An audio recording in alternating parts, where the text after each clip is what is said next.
Assalamualaikum warahmatullahi wabarakatuh. Bismillahirrahmanirrahim.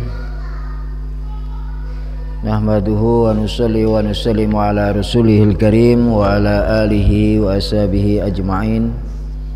Allahumma salli wa sallim ala sayyidina Muhammadin wa ala alihi wa ashabihi ajma'in, amma ba'd.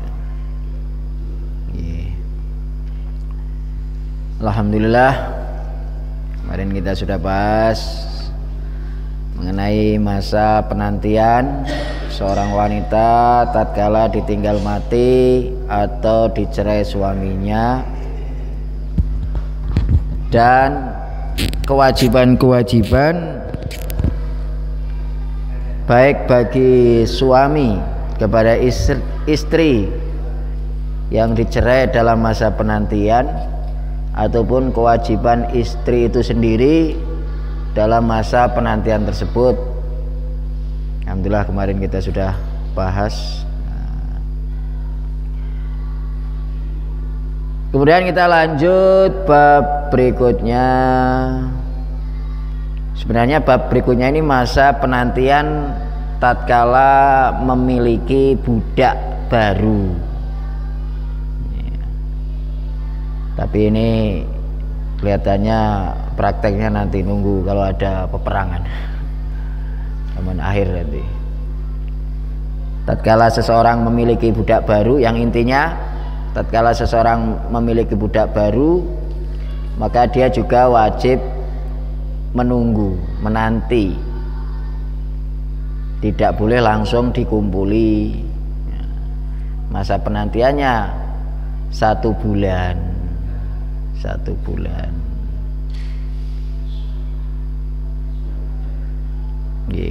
Udah. Sekarang lanjut bab berikutnya aja, bab masalah mahram sebab persusuan. Halaman 165 kitab saya ini. 165.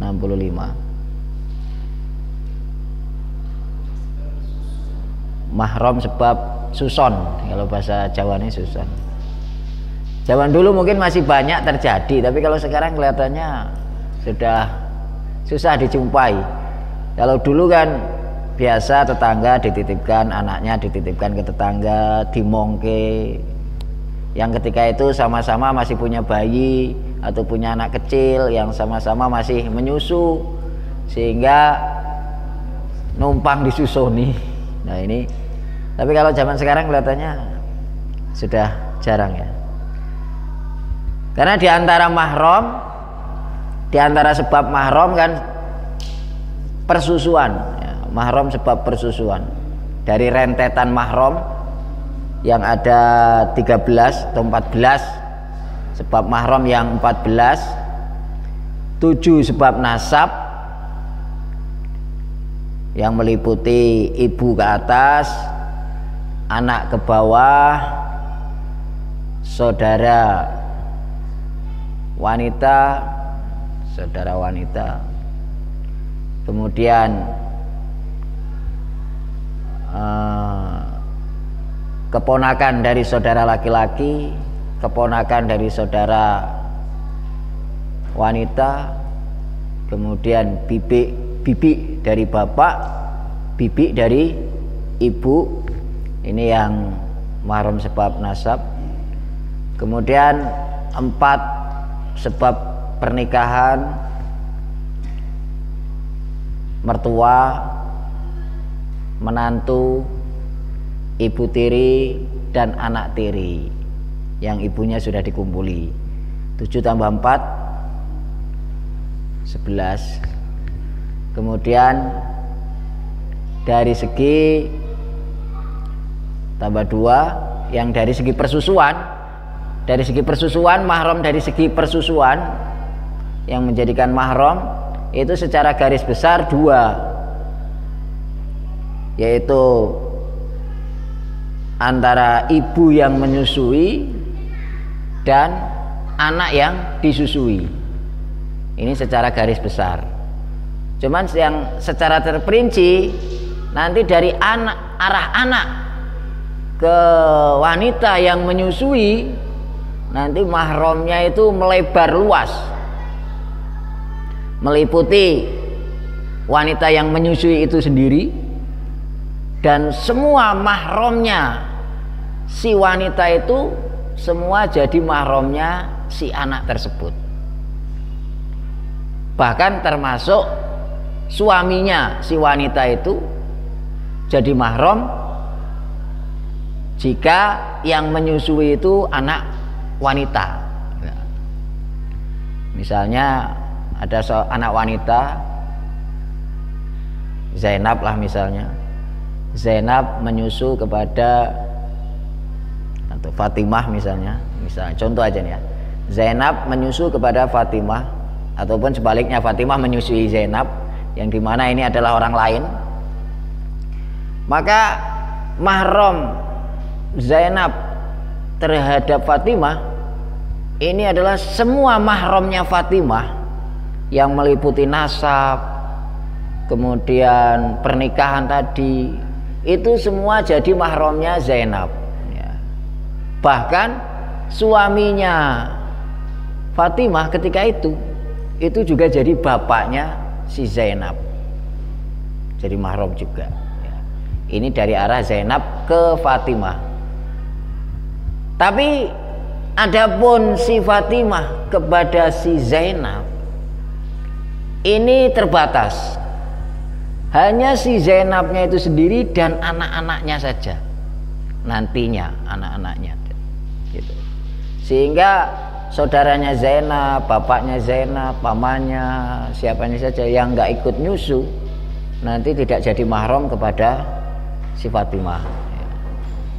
Misalnya kita punya anak, kita titipkan tetangga, disusui oleh tetangga itu yang memenuhi syarat, nanti ada syarat-syaratnya, maka nanti tetangga kita itu yang nyusui anak kita jadi mahramnya anak kita, dan juga nanti anak-anaknya anak kita gitu ya.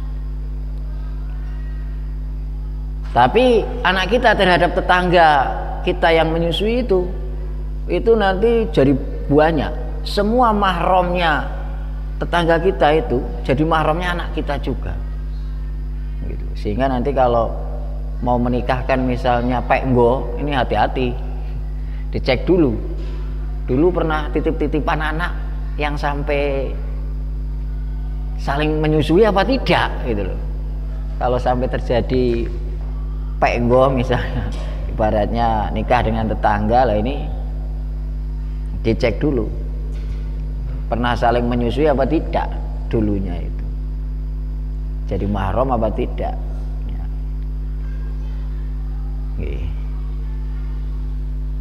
Bismillahirrahmanirrahim. Faslun fi ahkamir rodho. Kalau bahasa Arabnya namanya rodho, persusuan namanya rodho. Menjelaskan hukum-hukum rodho, persusuan. Kata rodho dengan dibaca fathah ro, rodho, dan kasroh huruf ro-nya ridho, bisa rodho bisa ridho. Menurut bahasa adalah nama bagi menghisap tetek ataupun nyusu dan meminum air susunya, sehingga bukan sekedar ngenyot tapi betul-betul sampai minum air susunya, sampai tertelan dan sampai lambung. Sehingga pengertian syarak lebih diluaskan lagi adalah sampainya air susu anak Adam, manusia, sampainya susu anak Adam, berarti khusus susunya anak Adam. Sehingga kalau seorang anak minum susu sapi, apakah jadi mahramnya sapi? Tidak. Ini khusus susu anak Adam ya. Sehingga di sini definisinya sampainya air susu anak Adam, manusia, yang ditentukan, sehingga nanti walaupun anak Adam pun nanti juga ada batasan-batasan, tidak semua anak Adam. Ke dalam perut seorang anak yang sudah ditentukan, anaknya juga nanti ada syaratnya, yang menyusui juga ada syaratnya, anak yang menyusui juga nanti ada syaratnya, kemudian cara menyusuinya juga ada syaratnya juga, yang menyebabkan nanti bisa menjadi mahram. Sekarang yang pertama, syarat wanita yang menyusui, syarat pemilik susu yang bisa menyebabkan yang menyusu bisa jadi mahram. Wa inna ma yasbutur radha bila bani imra'atin, bahwasanya menjadi tetapnya hukum persusuan itu hanya dengan air susu seorang perempuan yang masih hidup. Berarti susunya wanita. Sehingga seandainya ada laki-laki mengeluarkan susu, seandainya kemudian nyusui anak orang lain, jadi mahram apa tidak berarti? Tidak. Seandainya kan. Karena di sini batasan yang menyusui yang pertama harus susunya wanita yang masih hidup, kemudian umurnya sudah minimal 9 tahun. Ya, 9 tahun hijriah. Mengenai statusnya perawan, janda, sendirian, ada suami, ini nggak jadi masalah. Sehingga di sini nggak ada batas. Baik perempuan itu gadis, perawan atau janda, masih sendiri, single atau bersuami, tidak masalah. Yang penting sudah umur 9 tahun. Walaupun belum menikah, bisa mengeluarkan susu, kemudian nyusui seorang anak orang lain, maka nanti bisa jadi mahram. Ini syarat yang menyusui, ya. Syarat yang menyusui berarti seorang wanita hidup yang sudah sampai umur 9 tahun minimal. Mengenai status bebas, baik dari perawan, janda, sendirian, sudah menikah, bebas.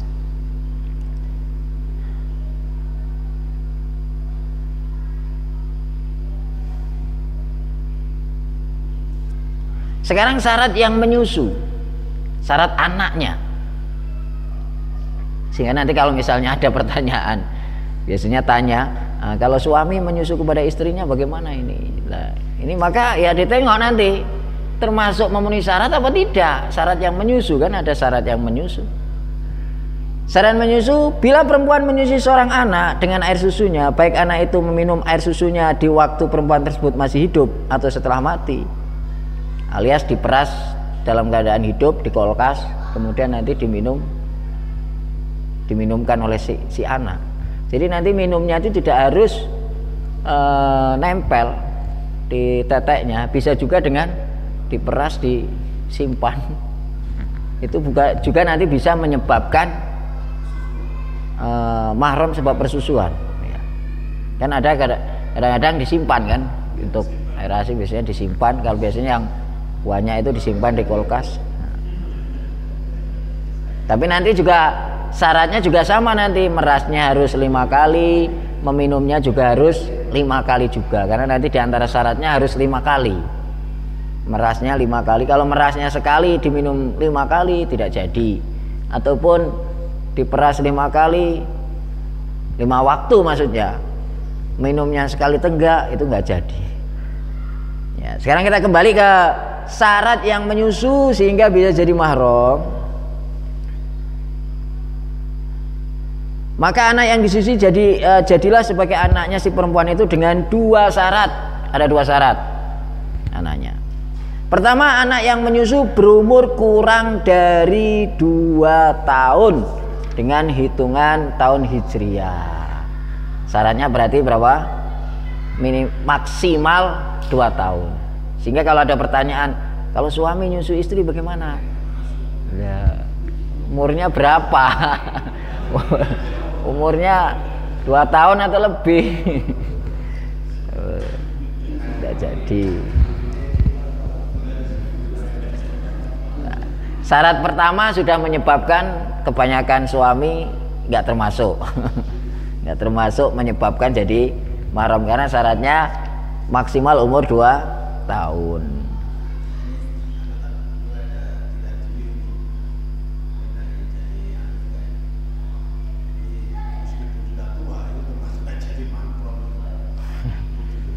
berarti nggak belajar.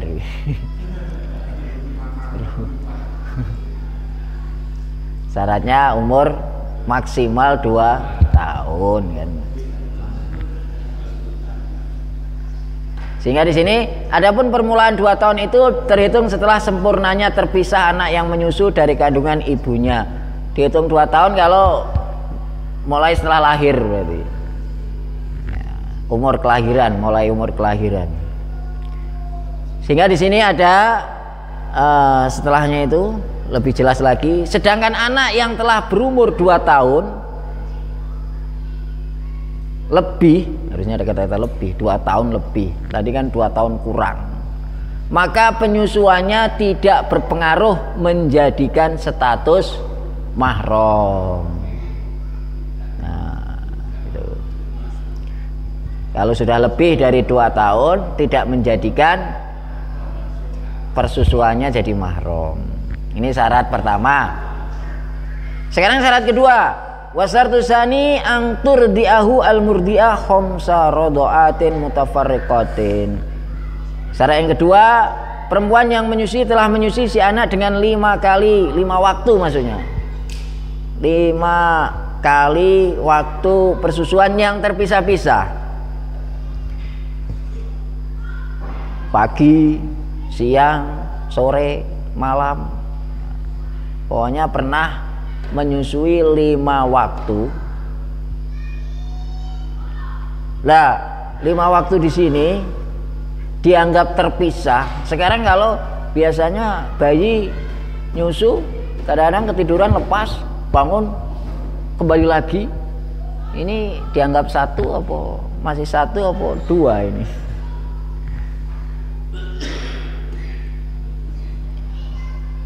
Memisah dari, melepas dari susu, dari apa putingnya ibunya atau putingnya si wanita, kemudian kembali lagi, itu bisa dihitung hitungan lain tatkala betul-betul memisahnya itu dalam kondisi dia memang sudah nggak mau menyusu, alias wis warak, wis warak baru balik. Tapi kalau memisahnya itu ada sesuatu masalah, misalnya gara-gara diguyoni akhirnya ketawa kemudian kembali lagi, ataupun ketiduran seperti tadi, tiduran lepas langsung tangi balik nih jaluk pentil malih. Nah ini seperti itu tidak dihitung terpisah, masih dianggap 1. Bahkan memindah dari 1 susu ke 1 yang lainnya itu juga tidak dianggap hitungan yang terpisah, masih dihitung 1. Intinya dihitung terpisah itu kalau memang dia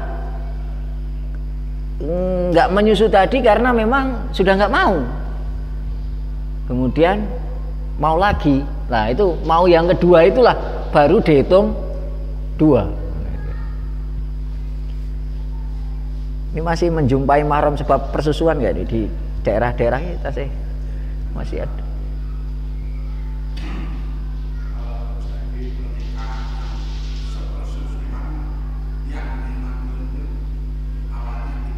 Tahu.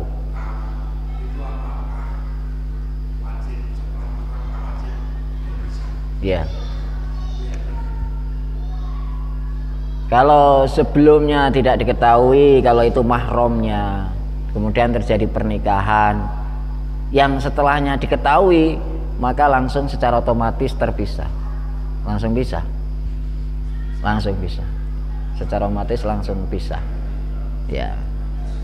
Adapun kejadian-kejadian yang terjadi yang karena nggak tahu, itu ya namanya nggak tahu kan. Ya nanti anaknya ya tetap nggak tahu. Kalau nggak tahu nanti nggak ada. Cuma nanti bapaknya itu nggak bisa jadi bapaknya, karena ketika itu pernikahannya aslinya tidak sah. Karena pernikahan ketika itu aslinya tidak sah. Nah diketahuinya kan setelah beberapa saat.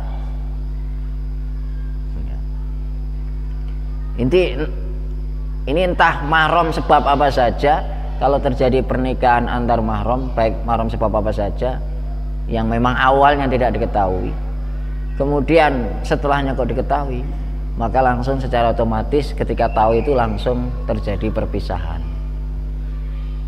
Karena sebenarnya nggak usah nunggu itu, dari awal sebenarnya sudah nggak sah, cuman kan nggak diketahui ketika itu.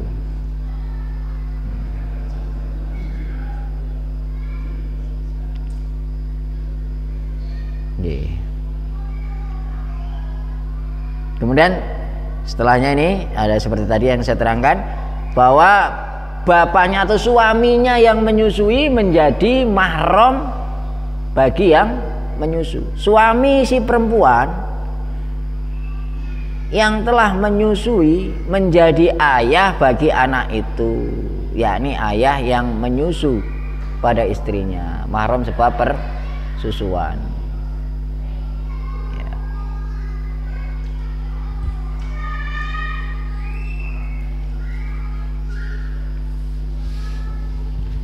Kemudian setelahnya mengenai mahramnya tadi, siapa saja mahramnya bagi si anak kepada si wanita yang menyusui, seperti tadi, yaitu si wanitanya itu sendiri dan semua mahram-mahramnya. Sehingga haram bagi anak yang disusui dengan dibaca fathah huruf dalnya, yaitu mengawini perempuan yang telah menyusui alias sudah jadi mahram. Dan haram pula mengawini setiap orang yang senasab dengan perempuan tersebut, baik dari jalur nasab atau baik dari jalur nasab atau persusuan.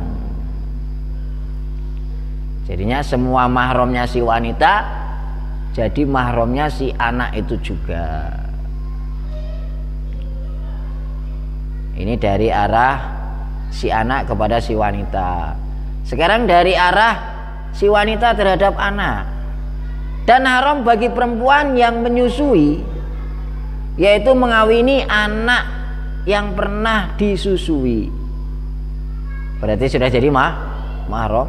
Dan mengawini anaknya yang disusui alias anak-anaknya nanti sampai ke bawah, serta orang yang senasab dengan anak yang disusui. Nah ini di sini waman kata-kata ini dalam penjelasan kitab aslinya ini dikomentari ini. Kata-kata coba ditengok di sini, serta orang yang senasab dengan anak yang disusui. Ini dalam kitab aslinya dikatakan referensi ini salah tulis. Gitu. Referensi ini salah tulis. Karena ini kalau dimasukkan berarti nanti bukan anaknya, anak dan anak-anaknya saja, nanti akan menjalar kepada bapaknya, pamannya juga. Gitu. Padahal tidak. Karena dalam kurung setelahnya itu ada penjelasan tidak haram mengawini orang yang masih berada dalam satu derajat dengan anak yang menyusu, seperti saudaranya yang laki-laki yang tidak ikut menyusu bersamanya, atau orang yang lebih tinggi derajatnya. Tidak haram mengawini. Mana tidak haram mengawini berarti bukan mahram. Karena kalau mahram tidak boleh dikawini. Jadi coba di garis bawahi referensi serta orang yang senasab dengan anak yang disusui ini di garis bawahi. Ini dalam referensi aslinya, dalam kitab aslinya ini kata-kata ini dikomentari. Ini dikatakan sabkul lisan, keceplosan atau salah tulis. Gitu. Karena nanti akan bertentangan dengan lafaz yang setelahnya. Ya. Kalau ini dimasukkan kata-kata serta orang yang senasab dengan anak yang disusui itu juga jadi mahram juga. Bukan hanya sekedar anak yang menyusu dan anak-anaknya, tapi menjalar kepada yang senasab dengan anak itu juga jadi mahram. nanti akan bertentangan dengan lafadz yang setelahnya, yang di situ ada kata-kata tidak haram mengawini orang yang masih berada dalam satu derajat dengan anak yang menyusu, seperti saudaranya yang laki-laki yang tidak ikut menyusu bersamanya, atau orang yang lebih tinggi derajatnya. Lah ini kata-kata orang yang lebih tinggi dari derajatnya, termasuk bapaknya, pamannya itu. Jadi kalau lafaz tadi itu dimasukkan, dibenarkan, nanti akan memasukkan pamannya si anak juga jadi mahram, bapaknya si anak juga jadi mahram kepada wanita yang menyusui, padahal tidak seperti itu.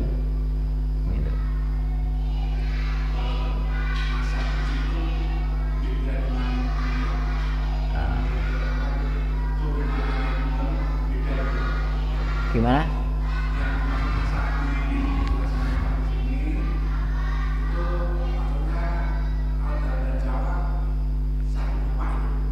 Enggak, ya mahram tadi, senasab tadi, intinya mahram tadi, termasuk saudara, seibu, sebapak, nah, itu bisa kategori senasab ini, masuk senasab ini.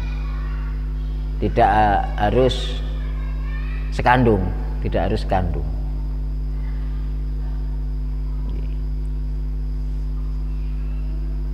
Ini biar nanti supaya kalau kita membaca biar nggak bingung. Ini kalau kita betul-betul kita teliti, nanti akan terjadi pertentangan antara lafaz tadi itu, referensi tadi dengan referensi yang setelahnya.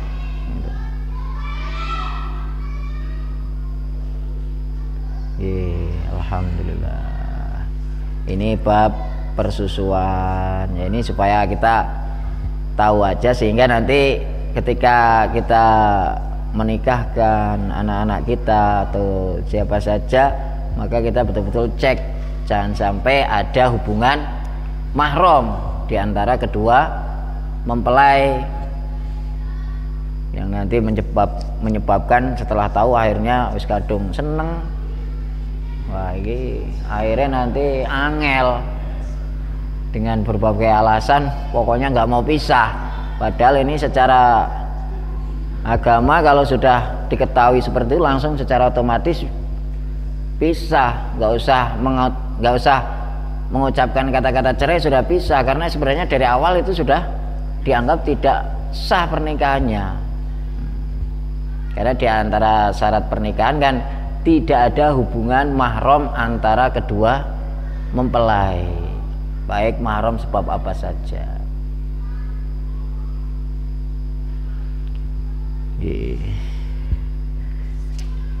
Dari bab persusuan ini mungkin ada yang ditanyakan.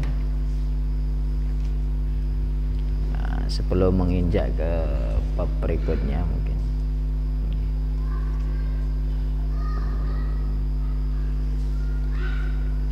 Saat ini titip-titip anak tonggo ini tasih masih ada nggak? Nggak ada. Baby sister ya. Baby sister. Susunya wes gak formula. Susunya wes formula. Anak sendiri aja pakai susu formula, apalagi anak orang lain. Anak titipan. Mungkin pas lagi keluar terus dititipi anak. Kayak 2 tahun.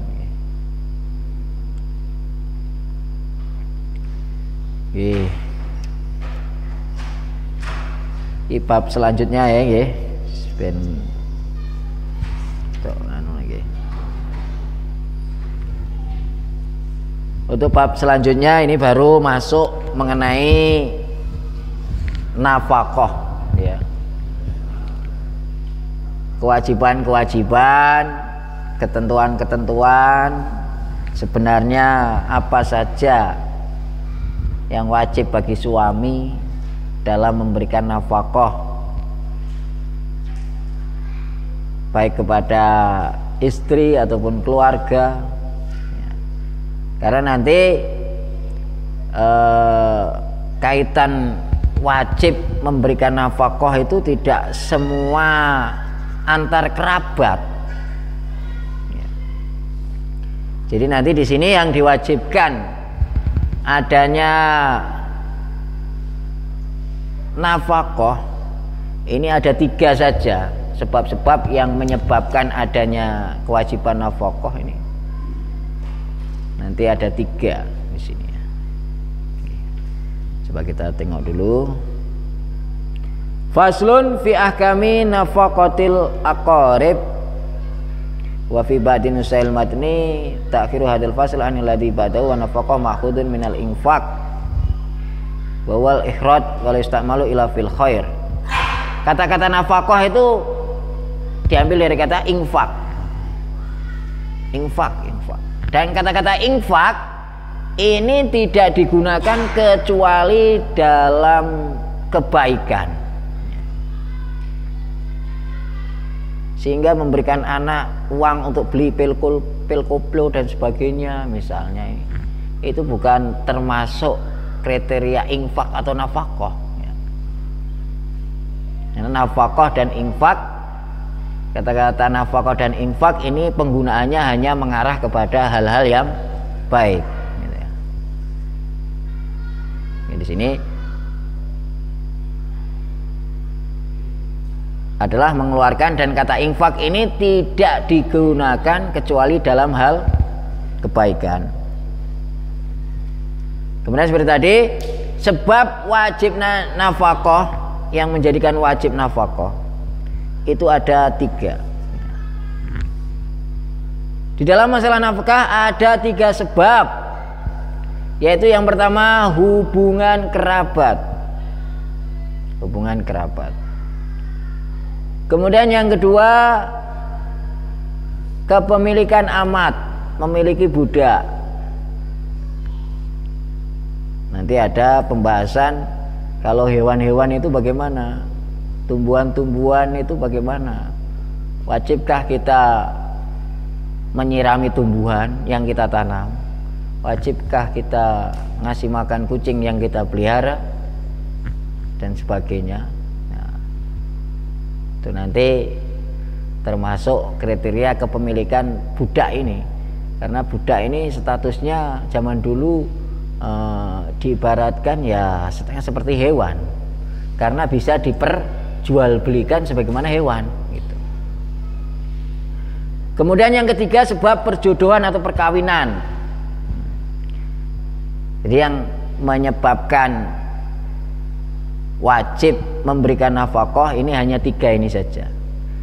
Sehingga kalau ngangkat anak pungut, anak mungkin adopsi ya ibaratnya ya, ini sebenarnya wajib apa tidak ini memberikan nafkah. Ya, ini nanti kita tengok jenis-jenisnya. Di antara kerabat ini kerabat yang bagaimana, karena nanti kerabat itu tidak semuanya. Syak jam itu 7.11 ya? 7.10.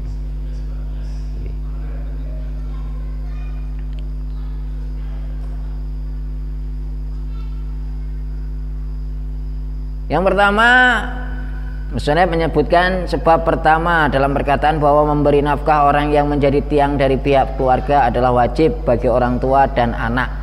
Nah ini kerabat yang punya kewajiban saling memberikan nafkah itu hanya ada 2 saja, antara orang tua kepada anak ataupun anak kepada orang tua gitu ya. Orang tua di sini mencakup orang tua ke atas alias kakek, nenek dan seterusnya. Anak di sini mencakup anak ke bawah alias cucu dan sebagainya. Cuma nanti ada syarat-syaratnya. Ketika kapan orang tua wajib memberikan nafkah kepada anaknya, dan ketika kapan si anak wajib memberikan nafkah kepada orang tuanya. Bahkan di sini walaupun beda agama, itu untuk urusan nafkah antar anak terhadap orang tua atau orang tua terhadap anak ini masih wajib.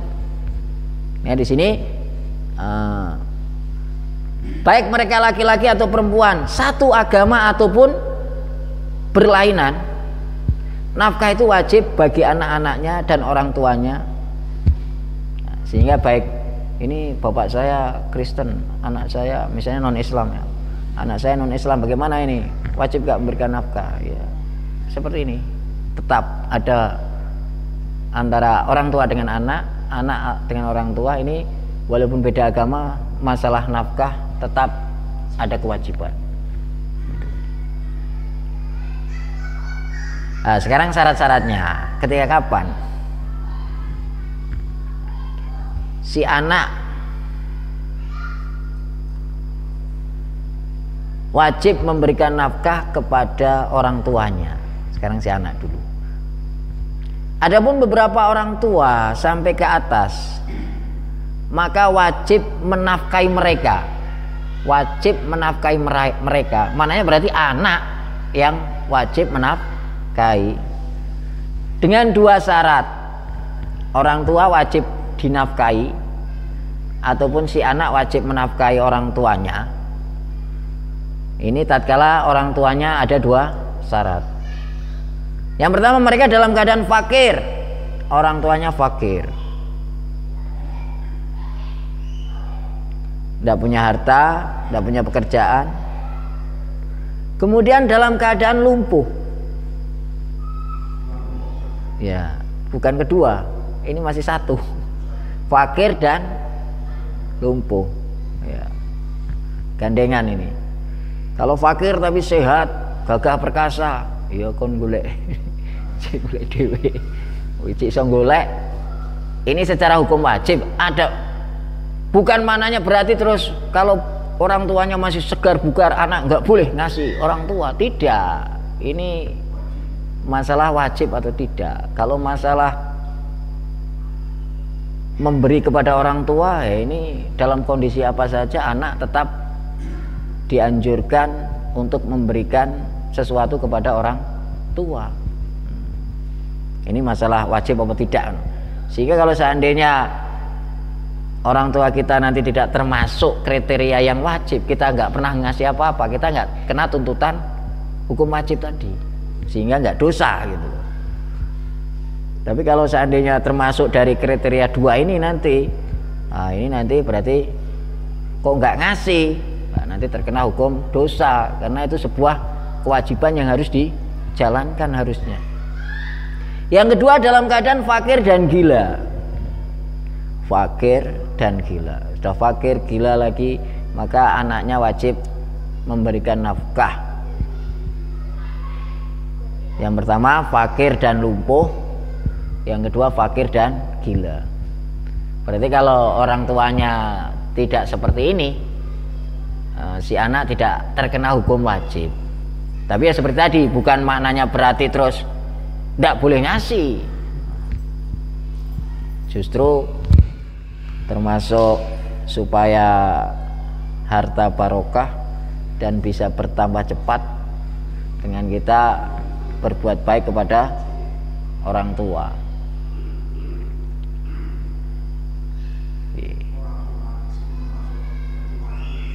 Ya, mertuanya termasuk ya.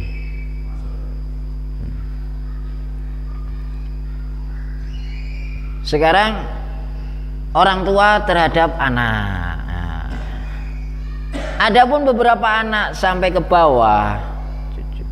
Tadi orang tua ke atas, berarti cucu juga punya kewajiban memberi nafkah kepada kakek neneknya, gitu ya. Tatkala kakek neneknya sudah lumpuh dan fakir, ataupun fakir dan gila, maka si cucu punya kewajiban memberikan nafkah kepada kakek neneknya. Gitu. Sekarang anak. Adapun beberapa anak sampai ke bawah, maka wajib bagi kedua orang tua untuk menafkahi mereka dengan adanya 3 syarat. Kalau orang tua terhadap anak ke bawah, cucu, berarti kakek kepada cucu, itu dengan 3 syarat. Yang pertama, dalam keadaan fakir dan masih kecil. Karena ada masih kecil tapi uangnya sudah banyak kan, banyak. Anak-anaknya orang kaya mungkin ya. Fakir dan masih kecil. Sehingga sedangkan terhadap anak yang kaya dan sudah besar maka tidak wajib menafkahi mereka. Sehingga aslinya batas itu sampai balik. Sehingga setelah balik itu aslinya orang tua ini tidak wajib. Seandainya mau sekolah golek dhewe kono. Yo ngono. Cuman yo mosok pae tego. Enggak, secara hukum wajib loh, secara hukum wajib. Cuman nanti di dalam referensi aslinya itu di situ ada pengecualian. Kecuali anak-anak yang sudah balik dan dia sibuk untuk mencari ilmu agama yang sampai tidak bisa bekerja, maka nanti orang tua masih tetap mempunyai kewajiban memberikan nafkah. Sehingga kalau anaknya mondok sudah balik itu masih terkena hukum wajib memberikan nafkah. Tapi kalau enggak untuk mencari agama, itu kalau sudah balik secara asli sudah terlepas kewajiban. Seandainya enggak ngirimi, ya enggak dosa seandainya. Tapi ya mosok tega orang tuanya. Kemudian yang kedua, fakir dan dalam keadaan lumpuh. Fakir, lumpuh, anaknya lumpuh. Nah, ini orang tua tetap wajib terus sampai kapan? Yo, sampai. Kemudian yang ketiga, fakir dan gila. Nah, ini seperti itu. Lah, untuk orang tua terhadap anak atau anak terhadap orang tua, ini masalah nominalnya tidak ada batas menurut kemampuan ya. Nanti yang ada batas dalam masalah wajib nafkah itu hanya seorang suami kepada istri.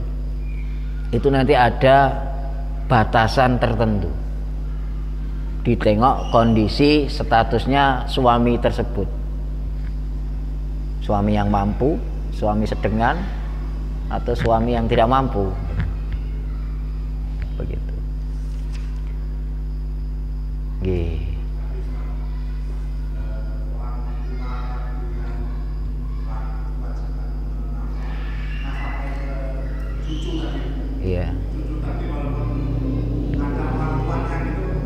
Ya, tetap.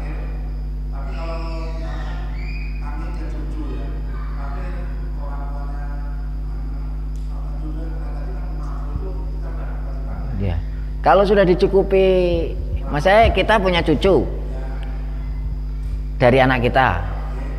Lah cucu kita sudah tidak termasuk fakir karena sudah dicukupi oleh anak kita, ya kita nggak wajib. Ya tidak ada batas mengenai masalah punya orang tua atau enggak. Punya tapi orang tuanya juga enggak mampu. Nah, anak kita enggak mampu, akhirnya cucu kita juga enggak mampu. Berarti kita wajib memberikan nafkah kepada anak kita juga cucu kita, double begitu. Ya, enggak mampu. Kemudian cucu kita karena orang tuanya nggak mampu, cucunya juga nggak mampu. Ya wes, berarti kita punya tanggungan dua. Anak dan cucu itu semua tanggungan nenek kakeknya. Tapi kalau memenuhi syarat tadi ya, fakir, masih kecil, fakir, lumpuh, fakir, gila. Anak kita sudah punya anak dalam keadaan fakir dan gila, lagi cucunya dan anak kita sendiri wajib masih kita kasih nafkah. Sehingga kalau terkena hukum wajib, kalau enggak dilaksanakan ya terkena hukum dosa, meninggalkan kewajiban. Jadi, semoga Allah terima. Nanti kita lanjut pertemuan yang akan datang masalah suami, kewajiban suami kepada istri sebenarnya apa saja. Baju berapa setiap tahun ganti yang wajib, itu nanti ada batasan-batasannya. Terus baju apa saja, modelnya apa saja, apakah harus setiap ada model baru wajib membelikan. Terus perhiasan termasuk wajib apa tidak? Nah, nanti akan kita bahas dalam pertemuan yang selanjutnya. Insya Allah. Semoga Allah terima, mudahkan, berikan kepahaman dan bisa amal dan bisa menyampaikan. Ala hadiniyah wa kulli niyatin sholihah. Al-Fatihah.